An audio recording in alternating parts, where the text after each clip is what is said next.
You've been involved in a number of policy bodies over the years. I mean, there's the National Research Council and the IMU.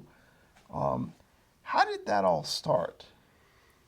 It started with the Board on Math Sciences, which is now the one that you're involved with, which I was asked to chair, I think in 1983, soon after I went to Duke. Mm-hmm. I did that for a few years, and then they asked me to chair the Commission on Physical and Mathematical Sciences. So that has the boards under it. Mm-hmm. And then the most interesting job at the Academy was the chair of COSAPUP, which is the policy, it's the Committee on Science, Engineering, and Public Policy. And that's the policy arm of the National Research Council. Mm-hmm. And that was very interesting. So I chaired that during the 90s. I was on the Science Board for a term.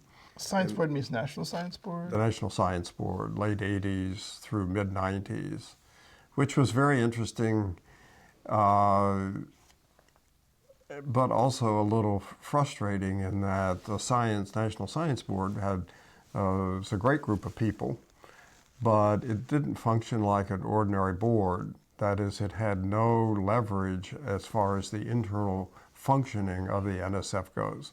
They couldn't even evaluate, much less hire and fire the director. Mm. So that, I think, gave it less of the role of what you would think of a constructive role that a board might have than the usual notion of a board. Mm. That being said, it certainly serves a valuable function and has over the years.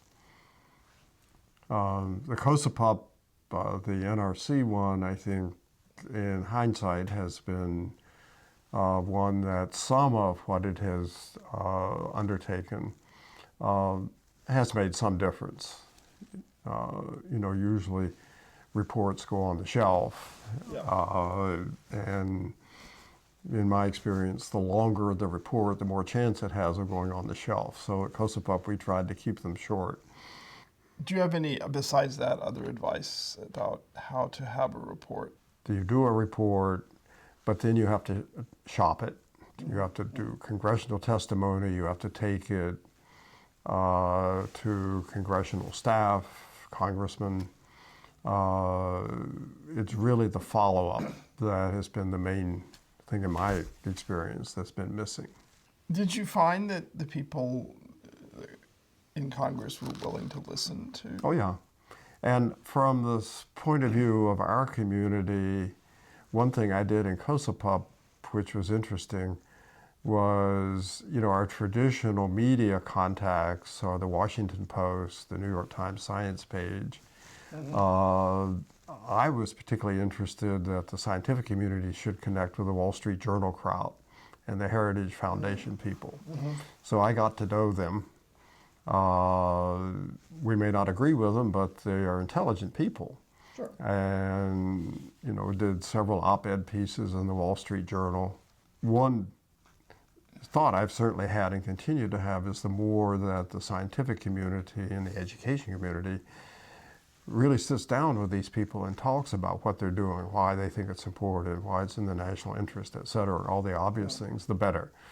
I mean, certainly for me, it was kind of a wake-up call that as a University of California person, that the governor who really was the most favorable to the university was Duke Nugent, who was, a conservative Republican really, but he was getting messages from people in industry that,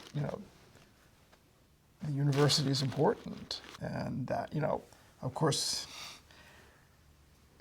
if the people in industry are not in dialogue with the people doing creative work, you're not going to in turn have that happen.